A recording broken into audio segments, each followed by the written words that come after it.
कुछ दिन पहले हमने जो है वो डीएमसीज देखी सीएसएस की। और आज हम जो है वो डीएमसीज देख रहे थे पीएमएस की। The people who were there in Punjab, they appeared in the provincial management services exams,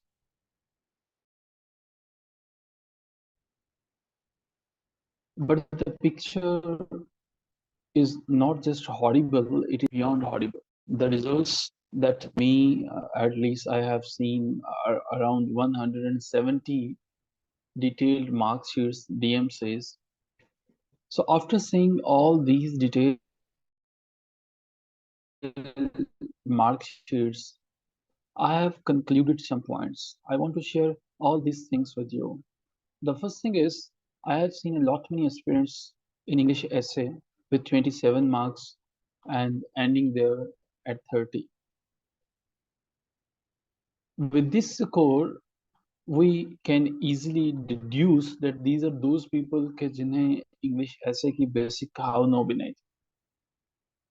एक एस्पिरेंट से मेरी बात हुई, उन्होंने रिक्वेस्ट की कि she wants to discuss some details about her DMC।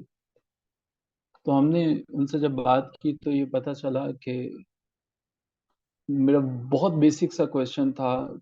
She said कि मैंने 2 दफ़ा सीएसएस में मैं फेल हो गई, 2 दफ़ा मैं पीएमएस में फेल हो गई, तो अभी मेरे पास एक एक चांस है बाकी है। तो मैं किस तरह से इसको जो है वो पास कर सकती हूँ? मुझे बहुत अच्छे से सारी डिटेल्स आती हैं।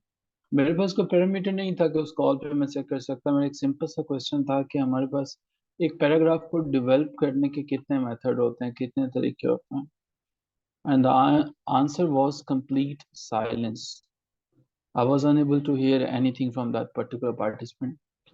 आई वाज अनेबल टू नो कि आंसर है क्या। So instead of telling me that where you've been throughout your journey, instead of mentioning the names of those institutions जहाँ पे आपने क्लासेस ली, क्या ही अच्छा होता है if you just mention कि आपको जो है वो डेवलपमेंट कैसे करनी है इसका आइडिया हो। In today's discussion, in today's class, I'm going to teach you something about the development of a paragraph. In our previous session, we have already discussed what do we mean by a paragraph. हम ये already जानते हैं. And my first question was कि how many paragraphs should be there in a CSS paper? The answer was 17 to 18 paragraph. हम उसका name नहीं ले रहे, but I'm just telling you, इस दफ़ा भी और पीएमएस के पेपर्स को हर साल जो है वो इवेल्युएट करने का चांस मिलता है, इवेल्युएट करते हैं।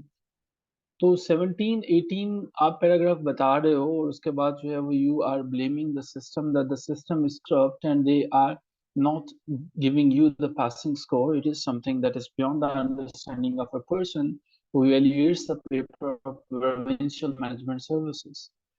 17 18 पैराग्राफ्स जो हैं वो सीएसएस में लिखने का मतलब ये है कि आप सीधा सीधा जो है वो फेल हो। आपके पास प्रैक्टिस नहीं है। You do not know that the demand of the examiner is minimum 25 and maximum 30. If you are unable to write down these paragraphs and you are still thinking you are building the castles in the air कि आप इसको crack कर जाओगे। So हम without wasting any time हम अपनी शुरू करते हैं लेक्चर को, जिसमें हम सारी की सारी चीज़ें साथ साथ मैं डिस्कस करता चला जाऊंगा। मैं आपको बताता चला जाऊंगा कि what you need to do and what you need to avoid. याद रखिएगा कि आपको सीएसएस का या पीएमएस का इंग्लिश ऐसे आप तभी पास कर सकते हो कि if you are doing enough practice. अगर आपके पास प्रैक्टिस के नाम पे जो है वो सिर्फ आप अपने आप को ब्लैकमेल कर रहे हो, अगर प्रैक्टिस के नाम पे you are wasting your time, if you are not investing yourself in the practice, there is no power on earth that can give you the passing score. हमें डिटेल से गुजरना पड़ेगा, चीज़ों को समझना पड़ेगा। पैराग्राफ की डेवलपमेंट के 3 तरीके होते हैं। पैराग्राफ होता क्या है हमारे पास, हमने चूंकि लास्ट लेक्चर में डिस्कस कर लिया है, तो मैं एक सिर्फ थोड़ी सी डिटेल दूंगा और फिर जो है वो, ताकि जिन लोगों ने लास्ट लेक्चर नहीं लिया उनको एक आइडिया हो जाए और फिर आगे चलेंगे कि हमने जब एक ही टॉपिक के ऊपर कुछ चीज़ों को लिखना होता है। अब पैराग्राफ को लिखने के, डेवलप करने के 3 तरीके होते हैं। पहले वाला हमारे पास डिटेल्स था कि डिटेल्स को हम ऐड कर सकते होते हैं। उसके बाद हमारे पास एक्सप्लेनेशन होती है। हम पैराग्राफ जो है वो कोई भी टॉपिक है उसमें एक्सप्लेन कर सकते हैं। हम एक्सप्लेन से, वो कि एक्सप्लेनेशन को हम पहले भी समझ चुके हैं, लेकिन एक्सप्लेनेशन से हम ये समझने की कोशिश करेंगे। पैराग्राफ जब भी आपको मेंशन करना होता है, तीन तरह से चीज करोगे। If you are not explaining, if you are not writing down the things in these three ways, तो इट मीन्स कि आप जो है वो नुकसान कर रहे हो। आप you are just building the castles in the air, जो मैंने आगे आगे कहा भी। हम एक पैराग्राफ को पढ़ते हैं, फिर इसकी डेवलपमेंट पे देखते हैं, और फिर ये समझने की कोशिश करते हैं कि एक पैराग्राफ जो है वो किस तरह से डेवलप होता है। सो प्लीज मैम इंस्टा, अगर आप इसे पढ़ सकें। अब मैं ये बताऊंगा कि जब इसने पैराग्राफ से लिखा था, इस पैराग्राफ के अंदर क्या होना चाहिए, क्या नहीं होना चाहिए, आपका एग्जामिनर आपसे एक्सपेक्ट क्या करता है।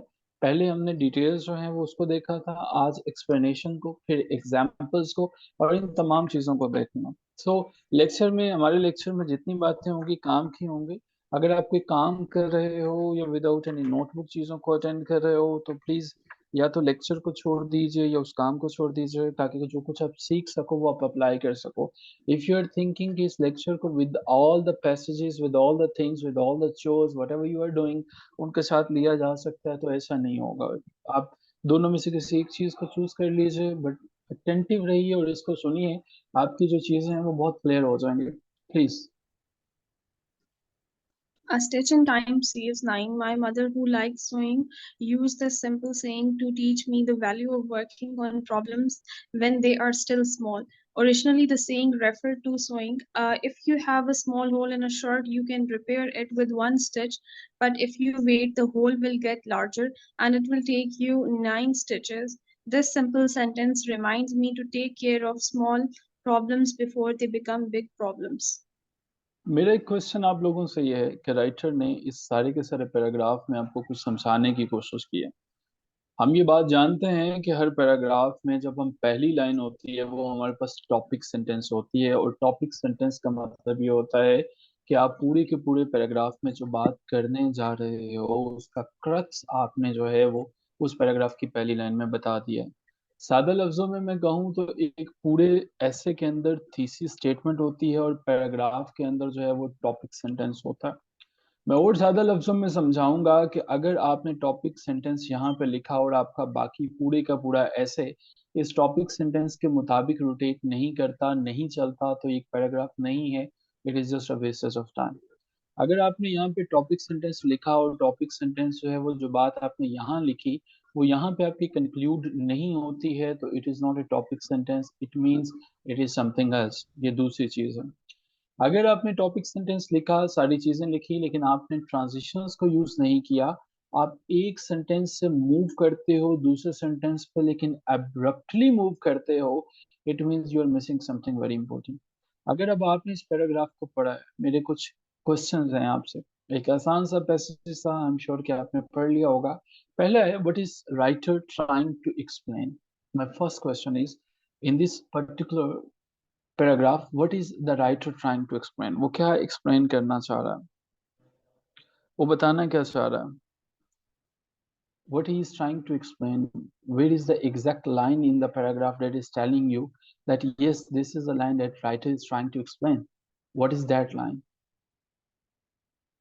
Let's see how many genius are there जो इसको आइडेंटिफाई कर पाता है। कौन सी लाइन होगी, the chat box is there, जिसमें आप ये लिखेंगे।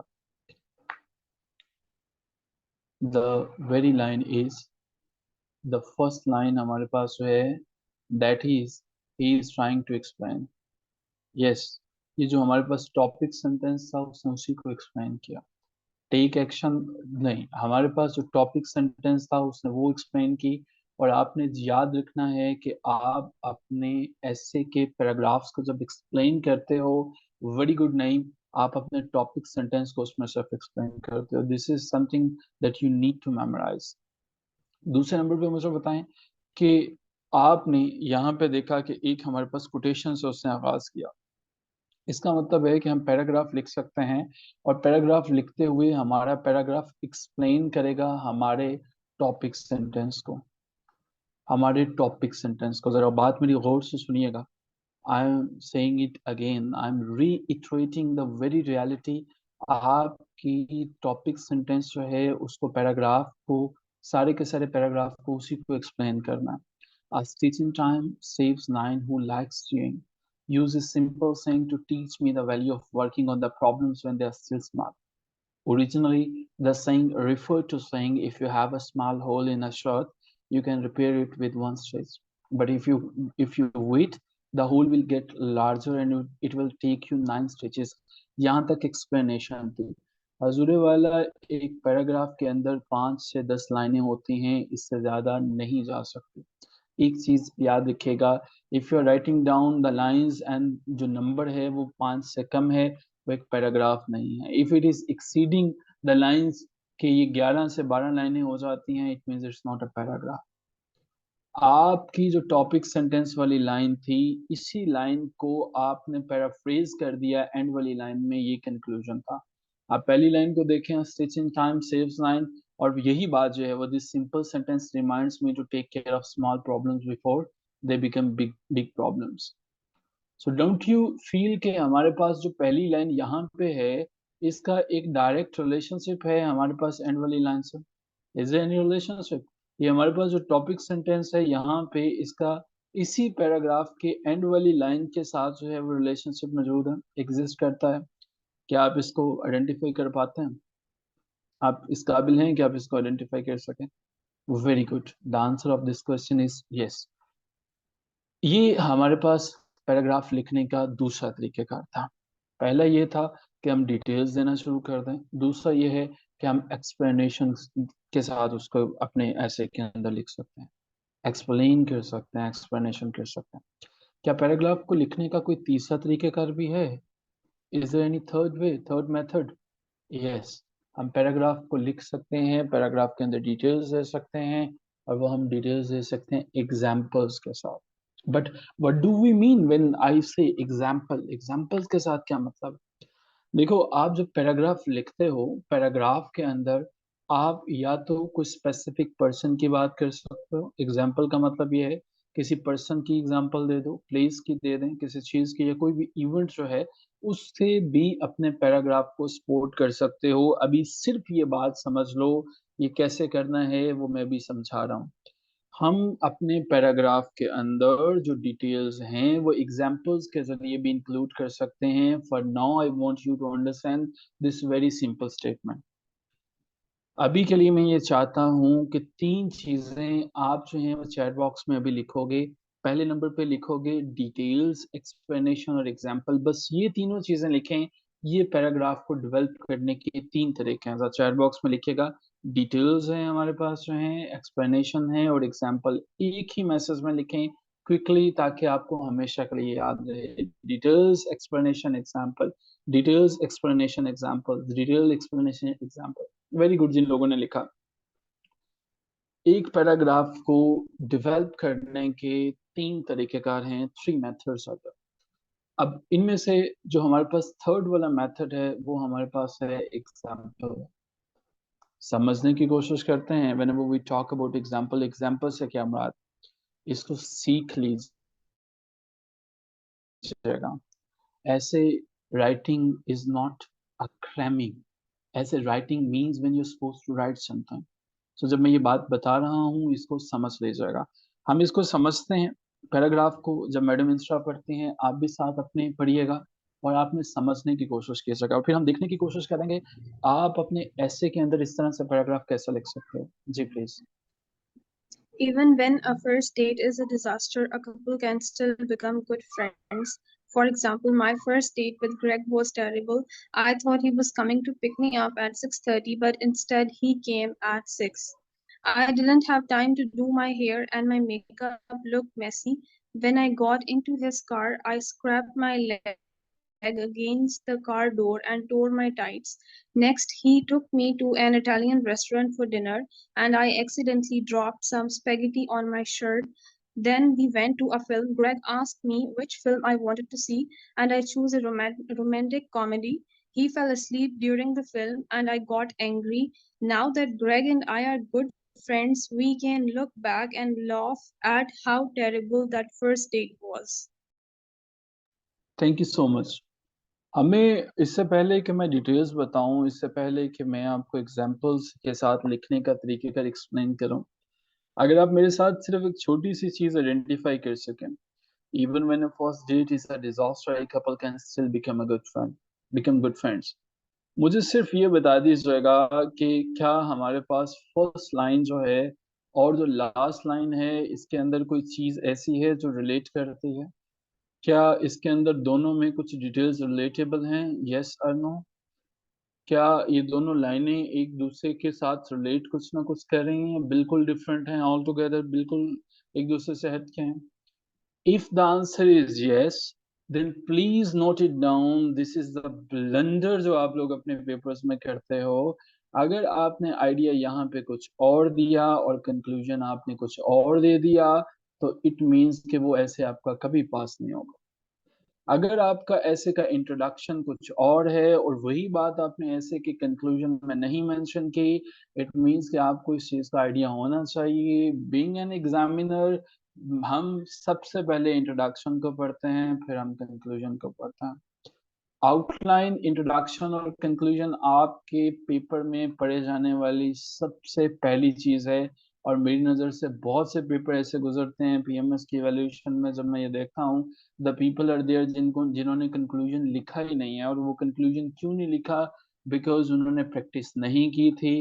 प्रैक्टिस ना करने की वजह से दे डू नॉट नो कि हमें कंक्लूड भी करना था और टाइम मैनेज करना था, and now they are expecting कि हम पास हो जाएंगे। ऐसा नहीं होता है, रियल लाइफ में ऐसी चीजें नहीं एग्जिस्ट करती हैं। So topic sentence, the first line, even when a first date is a disaster, a couple can still become good friends. जानते हो, जब मैंने ये कहा कि ऐसे के अंदर की डिटेल्स को कैसे ऐड कर सकते हो, अभी के लिए इसको इग्नोर कर दो। ये दोनों की दोनों चीजों के अंदर ताल्लुक देखो। जो उसने यहाँ पे टॉपिक सेंटेंस क्या था? इस ऐसे के अंदर उसने इस छोटे से पैराग्राफ में उसने बताया कि पूरे के पूरे पैराग्राफ में मैं इसी पे बात करूंगा, ये करूंगी। और ये लाइन पढ़ने के बाद जब हम रिलेट करते हैं, know that Greg and I are good friends, we can look back and laugh at how terrible that first date was. वही फर्स्ट डेट, वही कपल, वही गुड फ्रेंड्स, वही चीजें सारी की सारी बात की। अब यहाँ पे हमारे पास उसने एग्जाम्पल से कुछ चीजें प्रूव करने की कोशिश की। My first question is that कि राइटर जो है वो ये बताना चाहता है कि आपने सबसे पहले तो ये मुझे इसका टॉपिक सेंटेंस बताइए कि where is the topic sentence, where is the topic sentence of this paragraph? Topic sentence कहाँ पे है?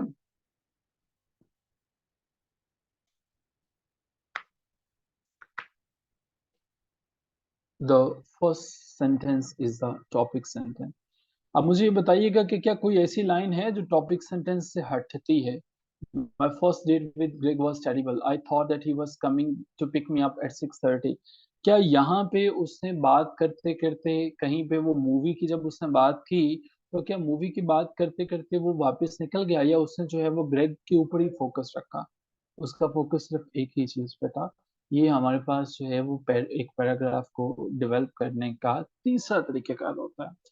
लेकिन हम लोगों ने अब ये भी समझना है कि हाउ इट इज पॉसिबल कि हम लोग जो है इसके ऊपर काम कर सकें, इसके ऊपर सपोर्ट जो है वो किस तरह से जो है वो दे सकें। सो सपोर्ट देने की पैराग्राफ के अंदर डिटेल्स को लिखने के, या तो जो थीसिस स्टेटमेंट आपने लिखा है उसको एक काम कर लीजिए कि उसको आप एक्सप्लेन कर लीजिए, उसको एग्जाम्पल्स के साथ जस्टिफाई कर लीजिए, या उसके अंदर डिटेल्स दे दीजिए। ये था पैराग्राफ को स्टार्ट करने का जो है वो तरीकेकार। एक पैराग्राफ को एंड करना भी एक आर्ट होती है। जब आप कोई भी पैराग्राफ खत्म करते हैं, the final sentence of a paragraph is called the concluding sentence. ये कंक्लूजन जो है वो आपको करना आना चाहिए। इसका मतलब ये है कि वो जो मेन पॉइंट्स हैं, वो जो मेन आइडिया है जो आपने अपने थीसिस स्टेटमेंट में टॉपिक सेंटेंस में उठाया है, उसको सम अप करना है, लेकिन लेकिन लेकिन एक डिफरेंट वे में। वही अल्फाज नहीं होने चाहिए जो आपने पहले चूज किए, वर्ड्स आपके आपकी दफा डिफरेंट होने चाहिए। जब आपने जो है वो अपने वर्ड्स को डिफरेंट जो है वो लिया, इट मीन्स तब आपके जो है वो वर्ड्स बताने चाहिए कि जो सेंटेंस आप सम अप करने के लिए इस्तेमाल कर रहे हो, आपके रीडर को पता होना चाहिए कि मेन आइडिया जो है और सपोर्टिंग पॉइंट्स जो हैं वो क्या था। ओमे please do not write anything on the whiteboard. So हमारे पास जो है एक ऐसा सेंटेंस जो पहले टॉप पे हमारे पास थीसिस स्टेटमेंट में हमने जो बात की, उसने उसी आइडिया को जो है, उसी इंफॉर्मेशन को थोड़ा सा डिफरेंट वे में एक्सप्लेन किया और खत्म कर दिया। एक कंक्लूडिंग सेंटेंस पैराग्राफ का उस टॉपिक के बारे में कोई नई बात नहीं कर रहा हो, नई बात उसके बारे में नहीं बता रहा हो। अब मुझे ये बताइएगा कि हम जो है उसने कहा कि एक्सरसाइज 3 और 4 जो है वो दोबारा देखें और ये बताएं कि क्या कंक्लूडिंग सेंटेंसेस जो हैं वो हमारे पास वो बिल्कुल जस्टिफाई कर रहे हैं। जो सबसे पहले कंक्लूडिंग सेंटेंस हमारे पास इस वाले पैराग्राफ के अंदर देखें, you will working out at the Atlas health centre and you will love what it does for you. क्या यहाँ पे इस पैराग्राफ के अंदर कोई कंक्लूडिंग सेंटेंस मौजूद है? पहले तो ये बताएं, is there any concluding sentence in this paragraph? Yes or no?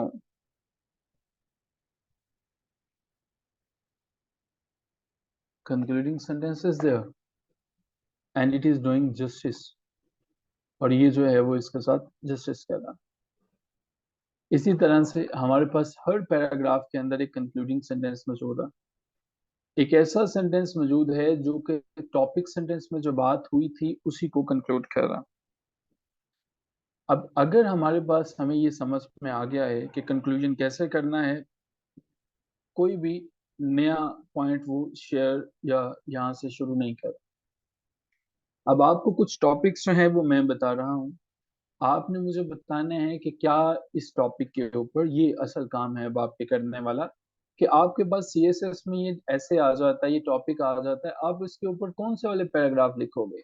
क्या आप इसके ऊपर एग्जाम्पल पैराग्राफ लिखोगे, क्या डिटेल्स वाले लिखोगे, क्या एक्सप्लेनेशन वाले लिखोगे? कैसे एक्सप्लेन करने की कोशिश करोगे अपने ऐसे में? ऐसे ऐसा तो हो नहीं सकता कि जो दिल में आया वो लिखते चले गए, कोई ना कोई टेक्निक तो फॉलो करो। तो वो आपको 3 तरीके से आप पैराग्राफ बना सकते हो, डिटेल्स के साथ, एक्सप्लेनेशन एक्सप्लेनेशन के साथ और एग्जाम्पल के साथ। सो अगर आपके पास पेपर में टॉपिक है what freedom means to me, आपको क्या लगता है आप इसे कैसे एक्सप्लेन कर सकते हैं? कैसे इसके ऊपर डिटेल से बात करोगे? कौन सा पैराग्राफ इस पर लिखोगे? क्या करोगे इसके ऊपर जो है वो what freedom means to me से क्या आप जो है वो बात करोगे? कौन सा वाली टेक्निक इस्तेमाल करोगे? The answer of this question is very good Hasan, very good Zeeshan. हम दो तरह से इसके ऊपर पैराग्राफ डेवलप कर सकेंगे। पहला explanation, what freedom means to me, explanation. और दूसरा हमारे पास एग्जाम्पल्स, दूसरा हमारे पास जो है वो एग्जाम्पल्स चलेगा, what freedom means to me. अगर आपके पास पेपर में टॉपिक आ जाता है एन अनयूजुअल हॉलीडे, इस पे क्या लिखेंगे? कौन से वाला पैराग्राफ लिखेंगे इसके ऊपर?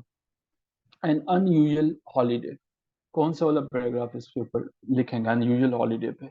क्या एक्सप्लेनेशंस करेंगे, एग्जांपल्स में जाएंगे, डिटेल्स में जाएंगे, क्या करेंगे? Very good Sana club. IPhone please use your original name, real name. हम इसके ऊपर दो तरह से लिख सकते हैं, डिटेल्स भी लिख सकते हैं और हम जो है वो इसमें भी एग्जांपल्स पुट कर सकते हैं, लेकिन डिटेल्स को प्रेफर करें। Wedding in my country, wedding in my country पे क्या करेंगे? वेडिंग इन माय कंट्री, इसके ऊपर हम किस तरह से चलेंगे? Wedding in my country, wedding in my country. हम एग्जाम्पल्स इस पे नहीं देंगे। अगर हम वेडिंग इन माय कंट्री पे एग्जाम्पल्स देंगे तो it is something that is wrong. यही तो मसला है। उसने वेडिंग इन माय कंट्री पे पूछा, अब यहाँ पे आप क्या करोगे? You will have to give the details. अब यहाँ पे सिर्फ डिटेल्स प्रोवाइड करोगे, वेडिंग इन योर कंट्री। आप यहाँ पे एग्जाम्पल्स पुट नहीं करोगे। Why I don't like swimming, अब यहाँ पे बताइए नंबर डी पे, why I don't like swimming. Number D पे हम क्या करेंगे? हम यहाँ पे डिटेल्स भी यूज कर सकते हैं और यहाँ पे एग्जाम्पल्स को भी यूज कर सकते हैं। And the last question is the ideal job. अगर आपके पास द आइडियल जॉब ये टॉपिक है तो इसके ऊपर क्या लिखेंगे? डिटेल्स, एक्सप्लेनेशन या आप इसके ऊपर जो है वो एग्जाम्पल्स बताएंगे। The ideal job. Ideal job के ऊपर डिटेल्स लिखी जा सकती हैं और एक्सप्लेनेशन लिखे जा सकती हैं, दो तरह से हम इसके ऊपर काम कर सकते हैं। सो जी, मैं अब आपको जो है वो बता रहा था। अब हमारे पास जो है, आपके पास नंबर 9 पे हमारे पास एक एक्टिविटी है। ये एक्टिविटी ये है कि हम इसको ध्यान से पढ़ेंगे, सुनेंगे। ध्यान से मेरी बात सुनिएगा। करेंगे हम कुछ यूं कि ये हम पैराग्राफ है इसको पढ़ेंगे। पढ़ने के बाद मैं आपसे दो क्वेश्चंस पूछूंगा। पहला मेरा क्वेश्चन ये होगा कि आप बताएं कि राइटर ने इस पैराग्राफ को लिखते हुए कौन सा मीन्स ऑफ स्पोर्ट यूज किया। थीसिस स्टेटमेंट जो है वो हमारे पास टॉपिक सेंटेंस जो मौजूद है, इसको सपोर्ट करने के लिए क्या उसने डिटेल्स को इस्तेमाल किया है, क्या उसने एग्जाम्पल्स को इस्तेमाल किया है, या क्या उसने यहाँ पे एक्सप्लेनेशन को इस्तेमाल किया। मेरा पहला क्वेश्चन ये होगा। मेरा दूसरा क्वेश्चन आपसे ये होगा कि क्या इसके अंदर जो है वो कोई कंक्लूडिंग सेंटेंस है। कंक्लूडिंग सेंटेंस है। अगर तो कंक्लूडिंग सेंटेंस है तो आप यस लिखेंगे, अगर नहीं होगी तो आप यहाँ पे अभी चैट बॉक्स में कंक्लूडिंग सेंटेंस देने की कोशिश करेंगे, बना के देंगे, ताकि हमें पता चल सके कि आपको कंक्लूडिंग सेंटेंस का पता चल चुका है। हाईली इंपॉर्टेंट एक्टिविटी है। हम इसे पढ़ने की कोशिश करते हैं और मीनवाइल जो है वो आप कोशिश करेंगे कि आप इन तमाम डिटेल्स को समझ सकें। जी please. Even simple study habits can improve your marks. At university, I learned how important it is to get enough sleep. When you are well rested, it is easier to learn. Research shows that when people don't get enough sleep, their memories aren't as effective. If students are really tired, they might even fall asleep in class. It's easy to see how getting enough sleep can improve your performance at university. पहला question, the first question, एक दफा और सुन लीजिएगा, फिर answer दीजिएगा। Even simple study habits can improve your marks at university. I learn how important it is to get enough sleep. अब मुझे बताएं मीन्स ऑफ स्पोर्ट क्या है, इसके अंदर कैसे स्पोर्ट किया है उसने। When you are well rested it is easier to learn. Research shows. क्या उसने किया, क्या उसने एग्जाम्पल्स ली हैं, एक्सप्लेनेशन ली हैं, या उसने जो वो डिटेल्स दी हैं, किस तरह से उसने जो है वो स्पोर्ट किया हुआ।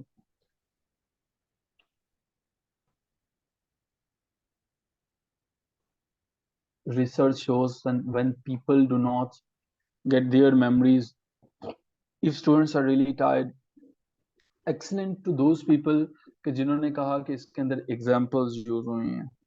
यहाँ पे हमारे पास एग्जाम्पल जो है वो यूज हुई है। ठीक है। जो मीन्स ऑफ स्पोर्ट है हमारे पास इस कंक्लूजन के अंदर, इस सॉरी पैराग्राफ के अंदर, वो हमारे पास एग्जाम्पल्स है। अगला मेरा क्वेश्चन आपसे है, is there any concluding sentence available in this paragraph. Is there a concluding sentence in this paragraph.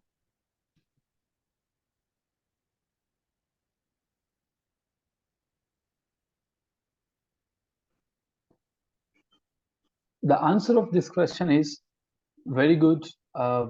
Many congratulations उन लोगों ने जिन्होंने इसको ठीक बताया। Yes, it is easy to see how getting enough sleep can improve your performance at university. मुझे बताएं कि ये इसका जो कंक्लूजन है, क्या कोई नया पॉइंट इंट्रोड्यूस करवा रहा है, कोई नई चीज ऐसी है जो यहाँ पे मौजूद है, क्या वो हमें प्रोवोक करता है कि हम इससे आगे भी जो है वो लिखें इसको, या वो जो आइडिया यहाँ पे उसने शुरू किया था उसने उसको खत्म कर दिया। उसने जो आइडिया यहाँ से शुरू किया उसने उसे खत्म कर दिया। ग्रेट हो गया, एक में आपने कामयाबी से आइडेंटिफाई किया। चलिए, अब हम जो है वो कोशिश करते हैं कि मजीद जो है वो समझने की कोशिश करें, मजीद जो है वो देखने की कोशिश करें। जी, नेक्स्ट चलते हैं। My favourite subject is, please. My favorite subject is psychology. I enjoy learning about the ways people think and behave. I am also interested in learning about the way children's minds develop. Yes, means of sport क्या है यहाँ पे। My favourite subject is psychology. I enjoy learning about the ways people think and behave. I am also interested in learning about the ways children's mind develop. ये मुझे बताएं जरा। जी, बाकी लोग जो हैं,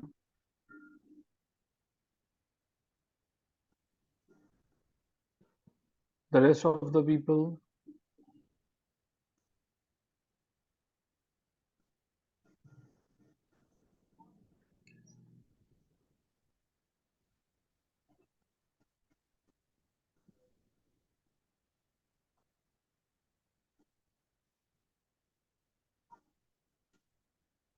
ओके। अब आपको ये लगता है कि यहाँ पे उसने जो है वो एक्सप्लेन किया। मैं थोड़ी सी डिटेल्स बता देता हूँ आपको ताकि समझने में आसानी हो जाए। ध्यान से बातें सुनिएगा। एक डिटेल्ड पैराग्राफ क्या होता है पहले मैं ये बताता हूँ, फिर मैं बताता हूँ एक्सप्लेन पैराग्राफ क्या होता है। एक्सप्लेनेशन वाला मैं ये बताता हूँ ताकि बताने में, आइडेंटिफाई करने में आसानी हो जाए। बहुत से लोगों का आंसर गलत है। डिटेल्ड पैराग्राफ वो वाला पैराग्राफ है जो कि इन डेप्थ डिस्क्रिप्शन देता है। डिटेल्ड पैराग्राफ वो है जो कि एनालिसिस देता है। डिटेल पैराग्राफ वो है जो कि स्पेसिफिक डिटेल्स देने की कोशिश करता है। ठीक है। डिटेल फॉर एग्जांपल जो है, अगर आप लिखने की कोशिश कर रहे हो हिस्टोरिकल इवेंट हमारे पास कोई हुआ, आप हिस्टोरिकल इवेंट के बारे में लिखने की कोशिश कर रहे हो, अब डिटेल्ड पैराग्राफ बताएगा कॉजेज क्या थे, कॉन्सिक्वेंसेस क्या थे, की फिगर्स क्या थे, स्पेसिफिक इवेंट्स के बारे में बताएगा। जो एक्सप्लेनेशन वाला पैराग्राफ है, एक्सप्लेनेशन वाला पैराग्राफ एक प्रोसेस को बताएगा। वो बताएगा कि ये कॉन्सेप्ट था, इस कॉन्सेप्ट का ये वाला प्रोसेस था, और ये वाला आइडिया जो है वो हमारे पास इस तरह से हुआ। मैं अगर उसी पेज पे दोबारा वापस जा सकूं जहाँ पे ये हमारे पास पैराग्राफ मौजूद था, तो कहाँ चले गए हैं जी हमारे पास डिटेल्ड पैराग्राफ जो है। जी I am going to repeat it for your convenience, just give me a moment. कहाँ है जनाब हमारे पास, अभी आ जाए सामने। ये देखें। अब ये हमारे पास है एक्सप्लेनेशन वाला पैराग्राफ। इस पैराग्राफ का मकसद ये है कि इसने हमें एक कॉन्सेप्ट दिया, और यहाँ पे कॉन्सेप्ट क्या था, अ स्टिचिंग टाइम सेव्स नाइन। हमारे पास जो कॉन्सेप्ट है वो यहाँ पे था, अ स्टिचिंग टाइम सेव्स नाइन।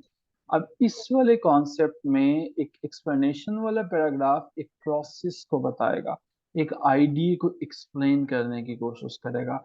ये आपके लिए चीजों को अंडरस्टैंडेबल बनाएगा। सादा लफ्जों में बात करूं, ये आपके लिए चीजों को समझना इजियर बनाएगा। बात समझ रहे हैं?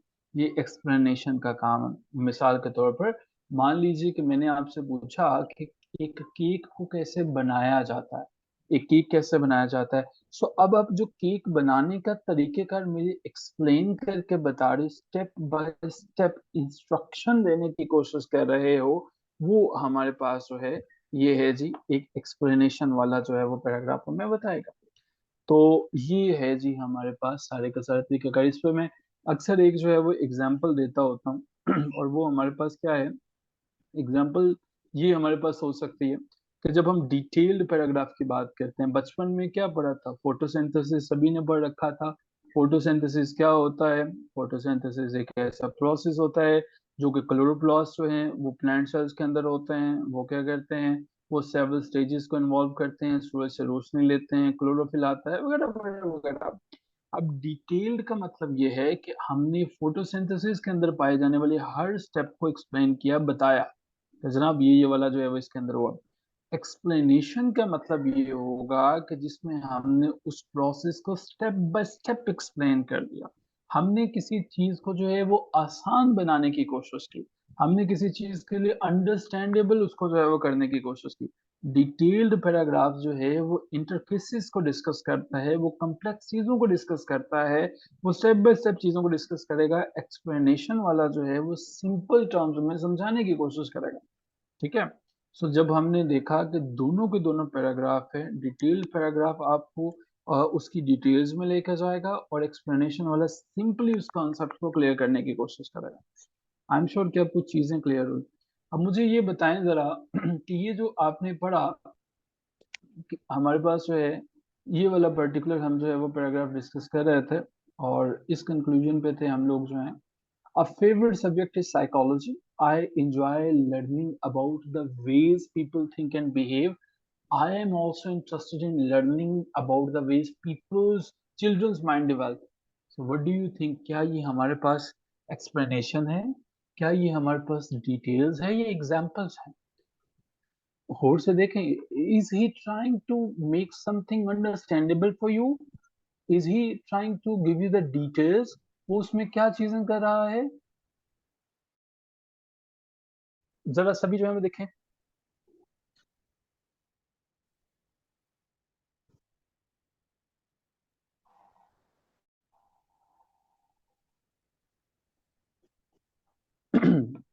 नहीं, एक है दोनों के अंदर जो है, एक बताएंगे।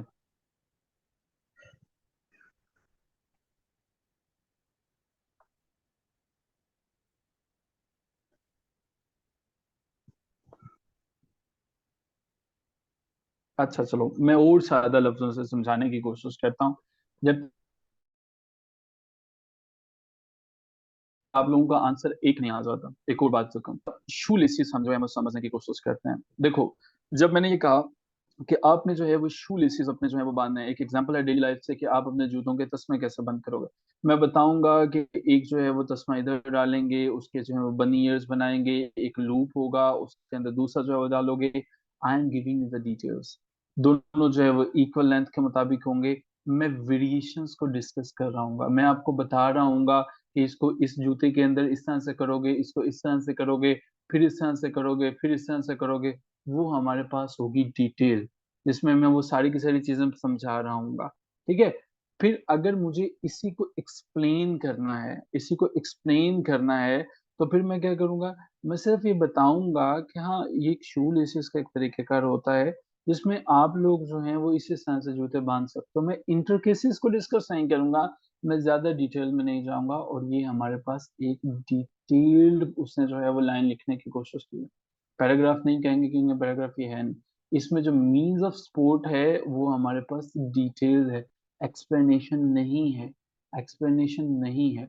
अच्छा मुझे बताएं कि is there any concluding sentence in this short short short, like, इसको हम पैराग्राफ तो नहीं कह सकते, चले दो लाइनों के अंदर क्या कोई हमारे पास कंक्लूजन है, कंक्लूडिंग लाइंस है? The answer is no. अब आगे पढ़ते हैं। वंस अगेन, मैं तब तक छोड़ूंगा नहीं जब तक आपको समझ में नहीं आएगा इन तमाम चीजों को, और ये नहीं समझ में आएगा कि आपको कंक्लूजन कैसे करना है। सो वंस अगेन, अब हम तीसरे पे चलते हैं। गौर से सुनिएगा।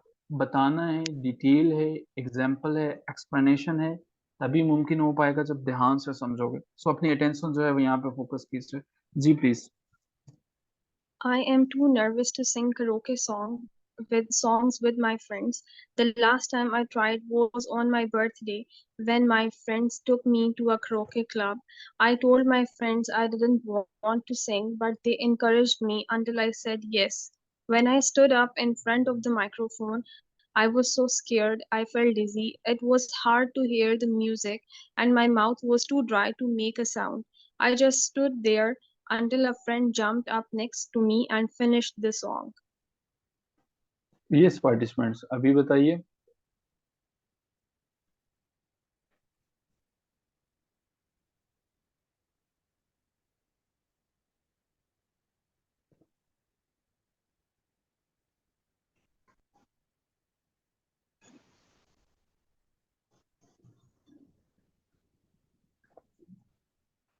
सो कुछ ने लिखा यहाँ पे हमारे पास जो है वो है एक्सप्लेन कर रहा है, कुछ ने लिखा कि हमारे पास डिटेल्स हैं, कुछ ने लिखा ये हमारे पास जो है वो ओके।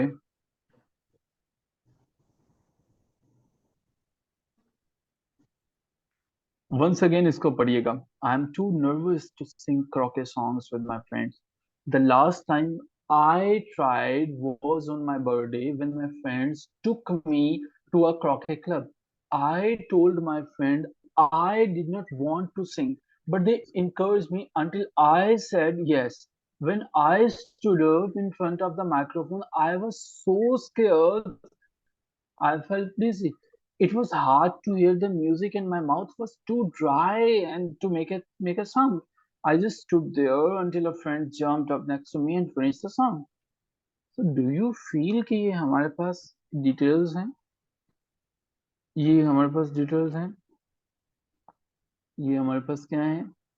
अच्छा, इसको भी इसका आंसर देने से पहले जो है हमारे पास क्या होगा? Yes, the answer of this particular question is the writer is not explaining anything. वो आपको नहीं समझा रहा, वो इसको एक्सप्लेन करने की कोशिश नहीं कर रहा। एक्सप्लेनेशन का मतलब है वो इस लाइन को ब्रेक डाउन करे, वो आपको नर्वसनेस का आंसर दे कि वो नर्वसनेस नहीं था। जैसे उसने ये कहा था, a stitch in time saves nine। आप समझ रहे हैं आप मेरी बात को? जब मैं दोबारा उसी पैराग्राफ पे आपको वापस लेके जाता हूँ, ये देखें। अब जब हमने इस पैराग्राफ को देखा था, अ स्टिचिंग टाइम सेव लाइन, अब राइटर हमें एंड पे ये समझाता है, बल्कि अंदर ही जो है वो लाइन एक्सप्लेन करता है इसको। तो हमारे पास जो है यहाँ पे ये वाला पैराग्राफ कोई चीज एक्सप्लेन नहीं कर रहा, जो हमें ये समझा रहा हो कि वो क्रोके सॉन्ग जो है वो सारे का सारा इस मकसद के लिए इस्तेमाल किया। डू यू फील कि ये जो पहली टॉपिक सेंटेंस है इसको राइटर एक्सप्लेन कर रहा है कि उसने इस चीज का आंसर दिया हो कि मैं नर्वस जो है वो हो गया था, अब मुझे दोबारा नर्वस नहीं होना। क्या उसने ये बताया? उसने ये समझाने की कोशिश की? क्या उसने इस लाइन को एक्सप्लेन करने की कोशिश की? उसने इस चीज को आंसर करने की कोशिश की कि मैं नर्वस हो गया था, अब मुझे नर्वस नहीं होना? या उसने सिर्फ ये बताने की कोशिश कर रही थी कि हुआ क्या क्या, हुआ क्या क्या? Yes, the answer of this question is example. Example का मतलब ये है कि वो पिक्चर दे रहा है सामने कि भाई ये कुछ हुआ था, पिक्चर देने की कोशिश कर रहा है। ठीक है। देखो, एक बच्चा आपके पास आता है, वो बताता है कि भाई मैं बाहर गया था, इसने मुझे मारा था, कि आंखों के सामने कॉन्टेक्स्ट एक आंसर से मैं कहूँ to do your laundry you straight aside. अब ये मैंने एग्जाम्पल जो है वो क्या आप ऐसे काम करोगे? अब वंस अगेन आपने मुझे बता दिया कि जी यहाँ पे है एग्जाम्पल। अब मुझे बताएं, is there any conclusion? Concluding sentence is there. I just stood there until a friend jumped up next to me and finished the song. Is there any conclusion? Yes, Zishan. Example is correct. Sobia ने कहा there is conclusion. I just stood there until a friend jumped up next to me and finished the song. Is there any conclusion? The answer of this question is no. There is no conclusion. और ये बात हमें कैसे पता चली कि conclusion नहीं है? How do we come to know about this particular statement कि यहाँ पे कोई conclusion नहीं है?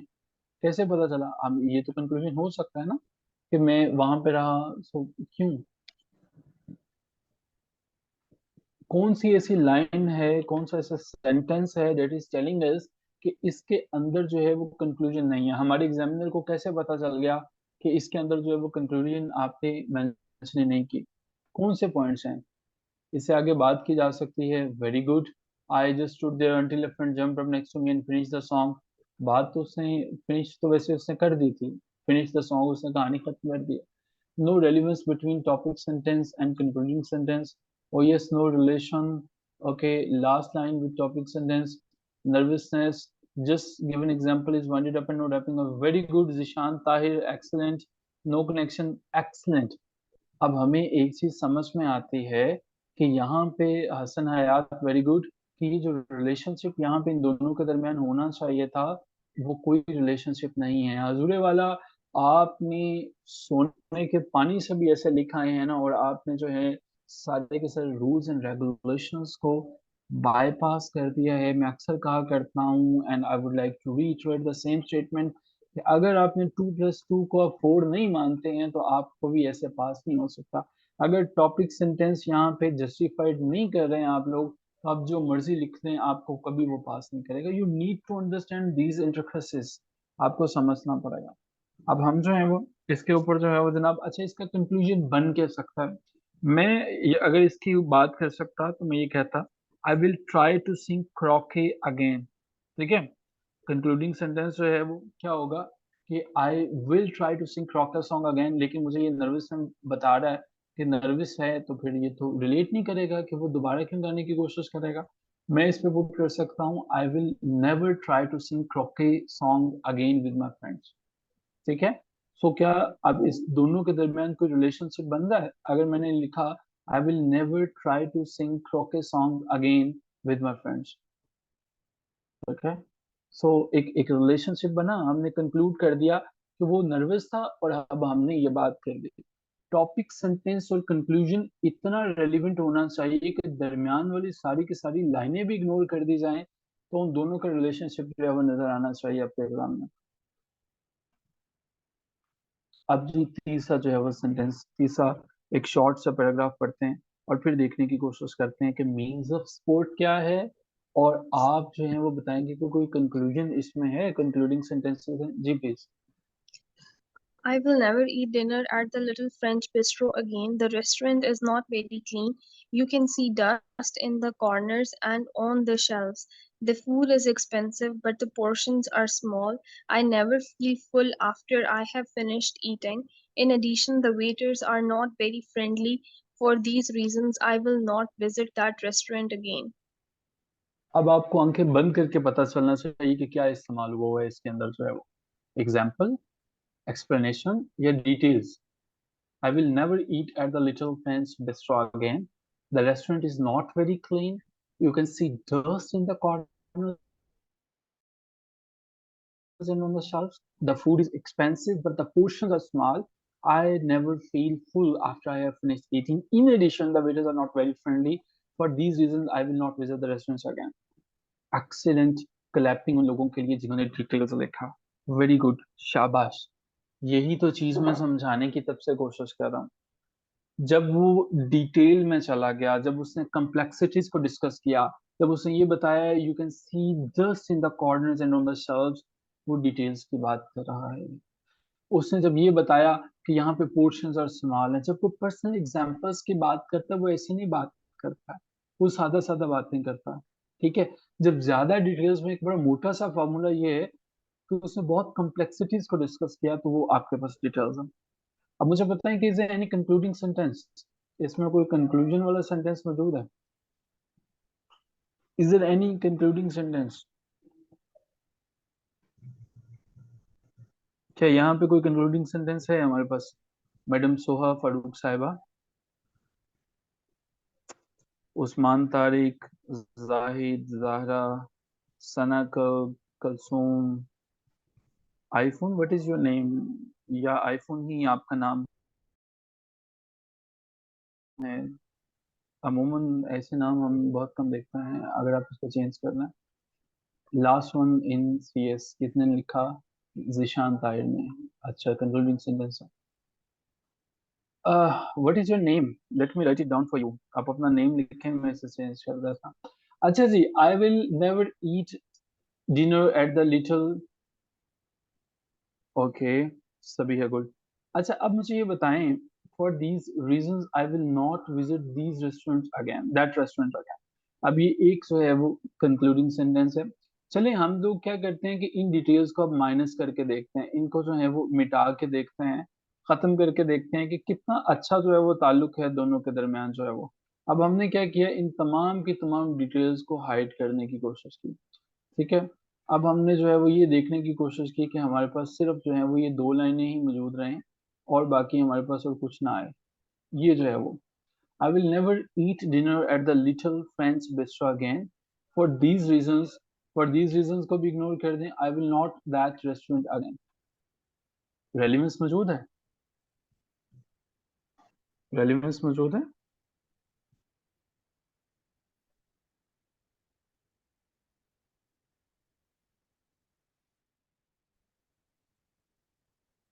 अब हमें पता चलता है कि ये सेम कॉन्सेप्ट है, और यही सारे का सारा सेम कॉन्सेप्ट आपने अपनी ऐसे के अंदर शुरू से लेके एंड तक मेंटेन रखना है.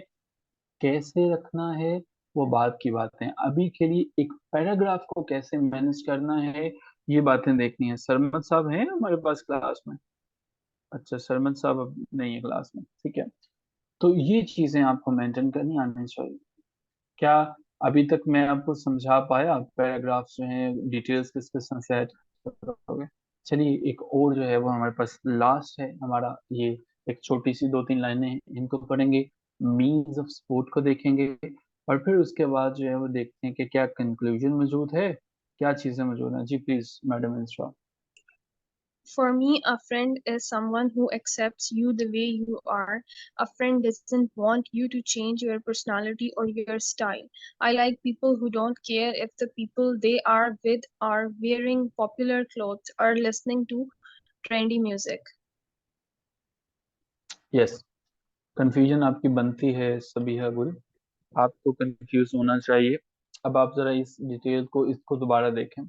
मैं पढ़ रहा हूँ, आप सब जरा मेरे साथ गौर से सुनोगे और फिर बड़ा सोच समझ के आंसर दोगे. मैं पढ़ूंगा लेकिन मैं इस तरह से पढ़ूंगा कि आप लोगों को मैं आंसर दे सकूं. For me, a friend is someone who accepts you the way you are.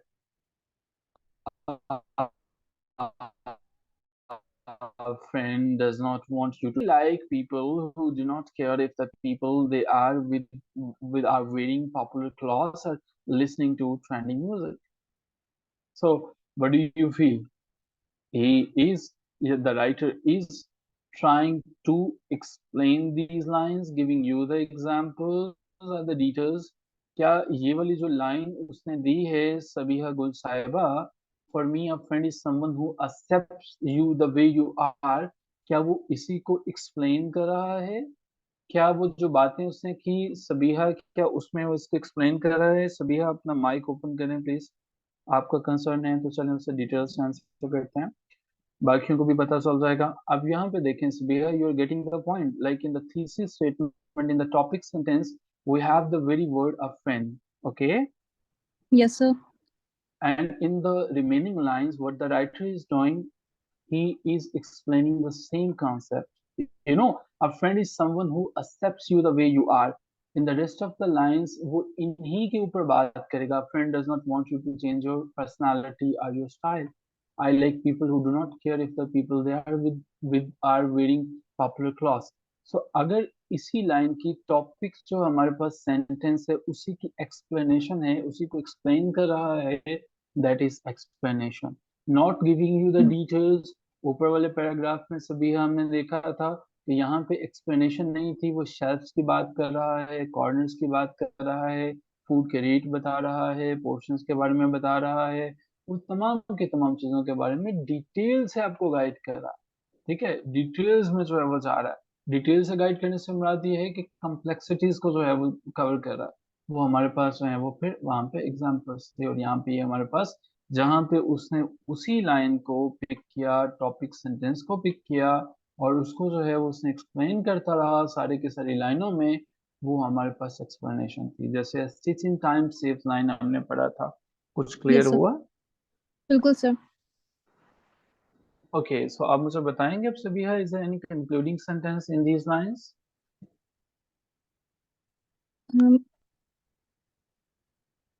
The same question for the rest of the people. The chat box is there. No, no, sir, there isn't. There is not concluding sentence. Okay. So अगर जो है वो हमारे पास इसकी conclusion लिखना होता, मुझे इसका कंक्लूजन लिखना होता, तो मैं कंक्लूजन लिखने से पहले अपने माइंड से सबसे पहले मैं इनको अरेज कर देता। अपने माइंड से मैं सबसे पहले इस डिटेल को जो है वो इरेज कर देता कंक्लूजन लिखने से पहले, और फिर जो है वो मेरे पास ये वाली जो चीज थी यहाँ तक आ जाती। For me a friend is someone who accepts you the way you are. अब मैं इसका कंक्लूजन लिखता, someone who likes me the way I am is a good friend for me. Conclusion क्या Exactly. लिखता? For me, a friend who understands me the way I am is my good friend. So simple is that मैं in details को ignore कर देता, because this is the way कि जिसमें हम proceed further करते हैं। आई एम श्योर कि ये चीजें मैं आप सबको समझा पाया। सभी आपका बेहद शुक्रिया, आपने अपना माइक ओपन किया। मैं आपको म्यूट कर रहा हूँ, कोई भी क्वेश्चन हुआ तो हम आपसे दोबारा रिक्वेस्ट करेंगे कि आप माइक ओपन कर लीजिए। अच्छा, अब हम यहाँ से आगे चलते हैं। अब कुछ चीजें मैं आपसे जो है वो पूछने की कोशिश करूंगा, अब आपने मुझे बताना है अगर आपको चीजें जो है वो समझ में आ चुकी हैं तो। ओके जी, माय फर्स्ट क्वेश्चन इज,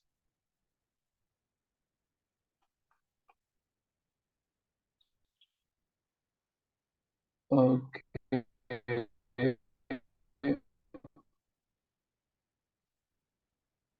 होनी चाहिए। ओके, अब मुझे बताएंगे कि ये ट्रू है, ये ठीक है, क्या ये गलत है, इसके बारे में details give information than the topic sentence. कि जब हम डिटेल्स की बात करते हैं, डिटेल्स हमें जो है मोर स्पेसिफिक इंफॉर्मेशन देती हैं topic sentence. Is it true और फॉल्स? कि एक पैराग्राफ को लिखते हुए जो हमारे पास टॉपिक सेंटेंस है वो स्पेसिफिक नहीं होना चाहिए, वो ये कहता है, वो कहते हैं उसकी डिटेल्स को स्पेसिफिक होना चाहिए, उसके अंदर की बातें स्पेसिफिक होना चाहिए, टॉपिक सेंटेंस जनरल होना चाहिए। Is it true? The answer of this question is yes. Topic sentence हमेशा हमारा जो है वो जनरल होगा, और इसीलिए डिटेल्स जो है वो हमारे पास स्पेसिफिक होंगे। सेकंड जो है, N explanation tells the reader what something is or how it works. Explanation stitch in time saves 9 को अब बी डॉट लिखेंगे ताकि मुझे पता चल सके ना, बी डॉट लिखेंगे, बी डॉट फिर बताएंगे ट्रू है या फॉल्स है, ये जो बी इसकी सीरियल है, ताकि मुझे पता चल सके। प्लीज री राइट योर आंसर ताकि मुझे पता चल सके। अब मुझे नहीं पता चल रहा पहले का था या दूसरे का। एक्सप्लेनेशन ये बताती है कि हाउ समथिंग इज और हाउ इट वर्क्स, जैसे अ stitch in time saves 9। Yes, explanation ने आपके रीडर को बताया कि कैसे कोई चीज वर्क करती है। अच्छा जी, see, a detail is usually a short personal story. Number C, a detail is a short personal story. A detail is a short personal story. गलत है। अगर पैराग्राफ के अंदर डिटेल लिखी और कोई पर्सनल स्टोरी लिख दी, ये रॉन्ग है, गलत है। डिटेल का मतलब ये होता है कि मुझे अगर फॉर एग्जांपल मुझे डिटेल्स देनी है, किसकी डिटेल्स देनी है, मुझे अपने कंप्यूटर की डिटेल्स देनी है, मुझे कंप्यूटर के बारे में बताना है, वो मैं डिटेल को स्पेसिफिक लिखूंगा, डिटेल स्पेसिफिक होंगी। मैं ये तो नहीं कह सकता मेरा कंप्यूटर जो है वो एचपी का है, मेरा लैपटॉप एचपी का है, तो इसके बारे में मुझे स्पेसिफिक बातें करनी होंगी, जनरल बातें नहीं कर सकता, मैं कहानियां नहीं सुना सकता अपने पैराग्राफ के अंदर। दूसरे नंबर पे एग्जाम्पल जो है वो कोई,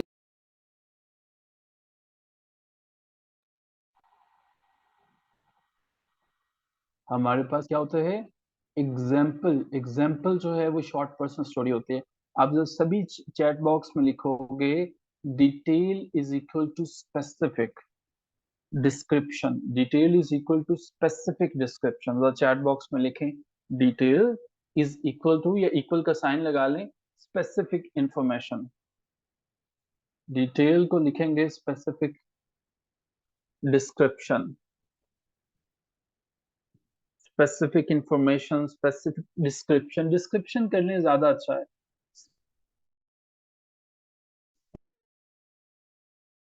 स्पेसिफिक डिस्क्रिप्शन डिटेल होगा। डिटेल का मतलब ये है कि पढ़ते हुए जो है वो उसकी डिस्क्रिप्शन समझ में आ जाए। ठीक है, सो जहां पे हमें डिटेल्स की बात करनी है, डिटेल्स बराबर होगा किसके, हमारे पास जो है वो स्पेसिफिक डिस्क्रिप्शन के। ठीक है, डिटेल्स इन स्पेसिफिक डिस्क्रिप्शन देनी है। और अगर हम जो है वो बात करते हैं एग्जाम्पल्स की, तो हमारे पास एग्जाम्पल्स में हम जो है वो स्टोरी को ऐड कर सकते हैं। ठीक है, एग्जाम्पल में हम स्टोरी को भी ऐड कर सकते हैं, एग्जाम्पल में हम जो है वो एंटीडोट को भी ऐड कर सकते हैं, एग्जाम्पल के अंदर हम बाकी चीजों को ऐड कर सकते हैं। समझ में आ गई ये बात, पता चली है कि डिटेल्स जो है वो स्पेसिफिक डिस्क्रिप्शन है, एग्जाम्पल्स वो स्टोरीज हैं। क्लियर हुआ यहाँ पे? अब यहाँ से आगे चलते हैं। Concluding sentences uses the same words as a topic sentence. D,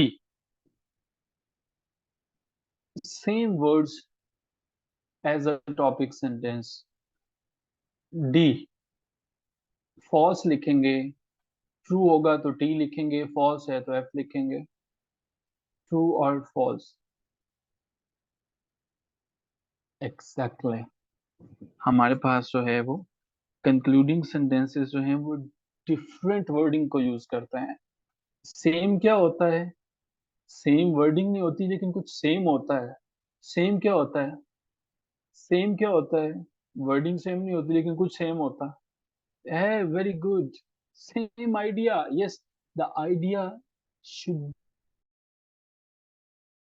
B, should remain the same, वो सेम होना चाहिए। ठीक है, आइडिया जो है वो हमारे पास वो तब्दील नहीं होगा। ओके, नेक्स्ट आगे चलते हैं। The concluding sentence should finish the paragraph with a new idea. ई मुझे बताएं, करेक्ट है या फॉल्स है?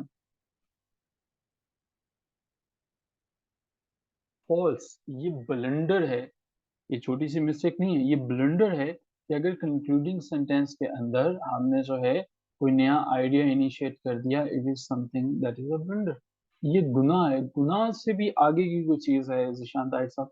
अच्छा जी, ये हमारे से रिलेटेड नहीं है, हम इसको जो है वो नहीं देखेंगे। तो ओके जी, बाकी हमारे पास चीजें यही थी। आई एम श्योर कि मुझे बताइएगा कि क्या अब हमें पता चल चुका है कि पैराग्राफ जब हम लिखते हैं तो पैराग्राफ को हम तीन तरह से लिख सकते हैं। पहले नंबर पे कौन सा वाला होगा, फर्स्ट नंबर क्या है, फर्स्ट हमारे पास मेथड क्या है पैराग्राफ को लिखने का, पहला क्या है, सबसे पहला वेरी गुड, हमारे पास डिटेल्स हैं। दूसरे नंबर पे कौन सा मेथड है पैराग्राफ को लिखने का? दूसरा क्या है? एक्सप्लेनेशन है। थर्ड नंबर पे हमारे पास क्या है? एग्जाम्पल है। थर्ड नंबर पे हमारे पास एग्जाम्पल है। यहाँ तक चीजें क्लियर हैं? आप सबको पता चल चुका है?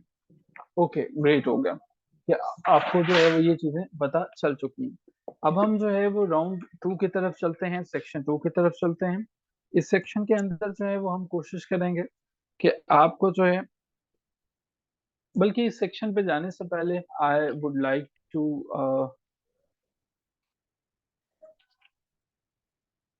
Proceed further with an assignment. और वो असाइनमेंट हमारे पास जो है वो क्या होगी, वो मैं आपके जो है वो ग्रुप के अंदर भी असाइनमेंट जो है वो भेज दूंगा। और वो असाइनमेंट हमारे पास एक पैराग्राफ जो है वो लिखना होगा। आप चाहे डिटेल को यूज कर लीजिएगा, चाहे एग्जांपल्स को यूज कर लीजिएगा। आप लोगों के पैराग्राफ मुझे मिल चुके हैं ग्रुप में जिन लोगों ने भेजे थे। आई will try my level best कि आपको मैं कल तक उसके ऊपर फीडबैक दूँ, ठीक है? सो उसके ऊपर हम जरूर जो है वो फीडबैक दे सकें। अब सेकेंड सेशन की तरफ बढ़ते हैं। इसमें जो है वो हम कोशिश करेंगे कुछ पेयर ऑफ वर्ड्स जो है वो उन्हें डिस्कस करने की, उनको समझने की कोशिश करेंगे। फिर वर्ड्स को आप अपने सेंटेंसेस में इस्तेमाल करेंगे। हम सीएसएस के पेपर में 2017 का जो पेपर है उसके पैरा वर्ड्स में आप लोगों के साथ शेयर करूंगा। और ये जो है वो हमारे पास जनाब समथिंग बहुत इंपॉर्टेंट है जिसे लोग गलत कर देते हैं। आसान आसान से कुछ वर्ड्स हैं जी हमारे पास। WRATH, रॉथ है। इसको जो है वो हम एक्सट्रीम एंगल जो है वो कहते हैं। इसका मतलब एक्सट्रीम एंगल होता है। और दूसरे नंबर पे हमारे पास जो है वो होता है WORTH, वर्ड। और वर्थ जो है वो आप समझ रहे हैं कि हम जो है वो इम्पोर्टेंस की बात करते हैं। अच्छा, ये मैं एक्सप्लेन मैं कर रहा हूँ, सिर्फ समझ लीजिएगा अभी के अभी। इनका जो स्क्रीनशॉट ले लीजिएगा और लेटर ऑन जो है वो इनको जुमलों में इस्तेमाल करके इनको भी सबमिट करवाना है। दूसरे नंबर पे हमारे पास आ जाता है वेरोसिटी। वेरोसिटी का मतलब है कि किसी चीज की सदाकत, ट्रूथफुलनेस को कहा जाता है। तो छोटी के साथ जो एक VORA शब्द से सिखाने का लालच बहुत ज्यादा होता है। Eager to consume great food, consume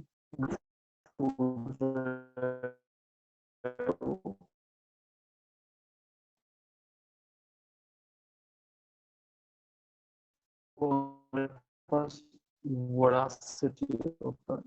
vera और वोरा, याद रखिएगा डिफरेंस। और अभी के अभी इनको याद कर ले, चाहे CUBTLER, यहाँ पे बी साइलेंट होता है, डिफिकल्ट है। कुछ लोग ऐसे होते हैं।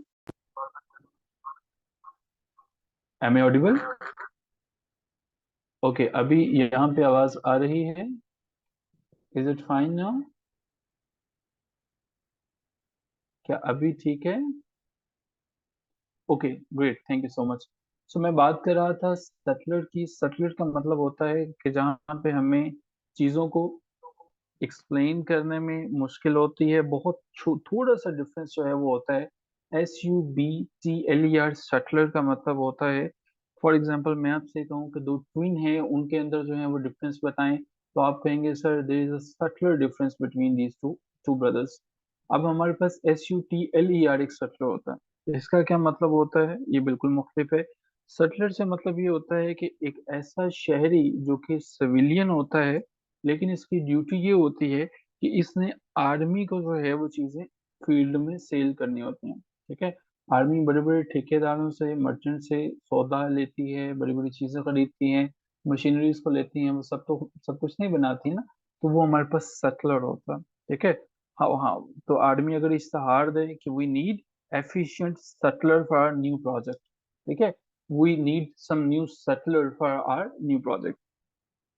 नेक्स्ट हमारे पास आ जाता है जी माइन्यूट, जो है हमारे पास आ जाएगा। ओके, बल्कि ये हमारे पास जो है मिनट और माइन्यूट तो बड़ा आसान सा है। DINGHY, ढींगी जो है वो, ढींगी कहा जाता है एक स्मॉल बोट को। एक स्मॉल सी बोट जो होती है उसे डिंगी कहा जाता है। ठीक है, जो आप लोग अक्सर सैर तफरीह पे जाते हैं तो उसके लिए इस्तेमाल की जाती है। और दूसरे नंबर पे जो हमारे पास है DINGY, एक DINGHY है और दूसरा DINGY, जो ये वाला डिंगी है, इसका मतलब होता है कि कोई चीज़ जब शैबी हालत में होती है, कोई चीज़ जो है वो जब बॉनी कंडीशन में होती है, वो बड़ी ख़राब सी होती है, सॉरी डिसमल कंडीशन में होती है, बड़ी ख़राब सी होती है, वो हमारे पास जो है डिंगी कहलाती है।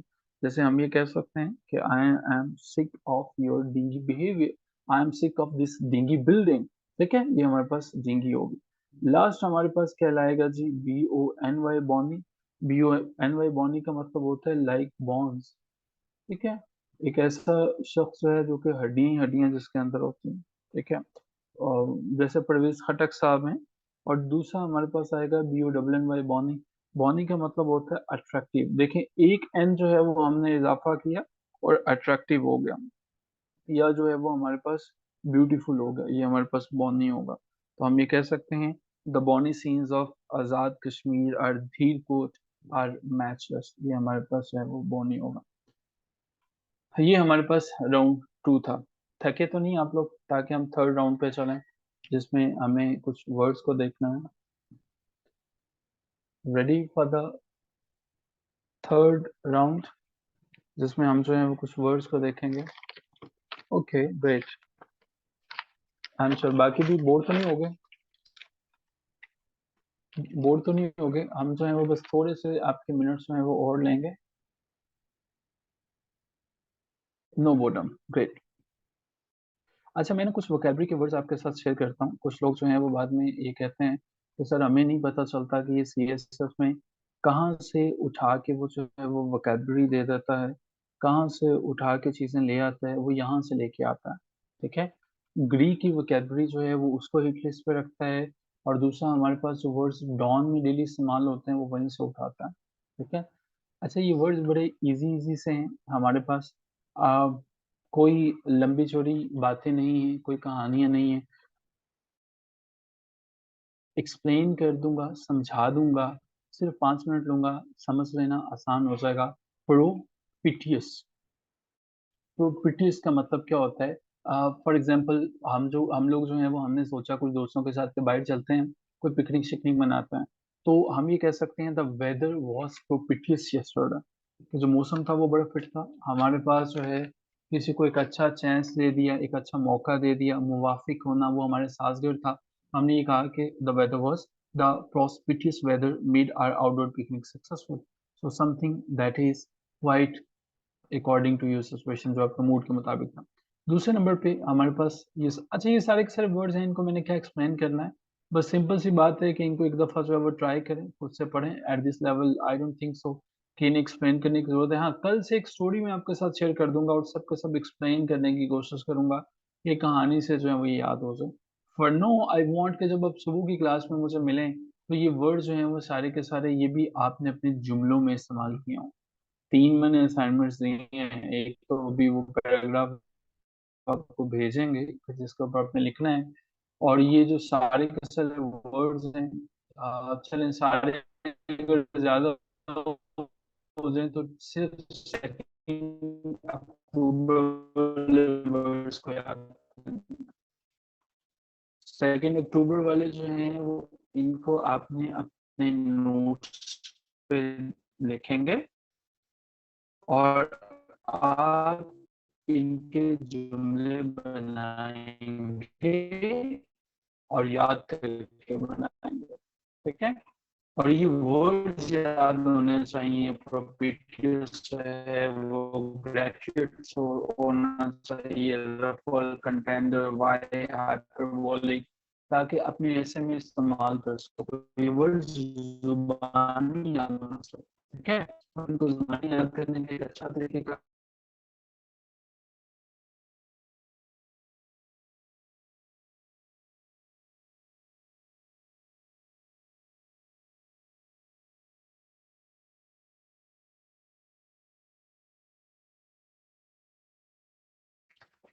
सो आपके कुछ वॉइस को लेके इश्यूज हैं जी, मैं बोल ही नहीं रहा था इसलिए आवाज़ नहीं आ रही थी। अभी मैं बात कर रहा हूँ तो आई एम श्योर कि अब आवाज़ आ रही होगी आपको। सो रिक्वेस्ट में आखिर में यही करना चाह रहा था आपसे कि आपने इन तमाम वर्ड्स को अपने डेली, एक तो फैक्ट बुक बनाते चले जाएंगे, वहां पे यूज करेंगे, और इनके सेंटेंसेस जो है वो बने हुए होने चाहिए। ठीक है, ये 3 असाइनमेंट्स हैं आपके पास, इनके ऊपर काम करेंगे। कल की क्लास में आपसे मुलाकात होती है। Till then take care of yourself. Yes Abdul Rauf, you have a question? अगर किसी को कोई क्वेश्चन है, कोई बात पूछना चाहते हैं, the house is open for question. जी Abdul Rauf, please type your question. जो पैराग्राफ राइटिंग की मैंने एक्टिविटी आपसे रिक्वेस्ट की है, कोशिश कीजिएगा कि पैराग्राफ को जो है वो डिटेल्स जो है वो कर लीजिए। क्या है जी हमारे पास? ईशान साहब क्या लिखते हैं? What to do with the, हाँ जीशान साहब, the pair of words you are suppose to use them in your own sentences. आप इनके सेंटेंसेस बनाने हैं जैसे एक्चुअल पेपर में बनाते हैं। ठीक है, टू मेक इट श्योर कि आपको वो याद हो चुके हैं। लीजिए, thank you so much everyone, it was a wonderful session. Hope to see all of you इंशाल्लाह tomorrow. Till then, take care of yourself.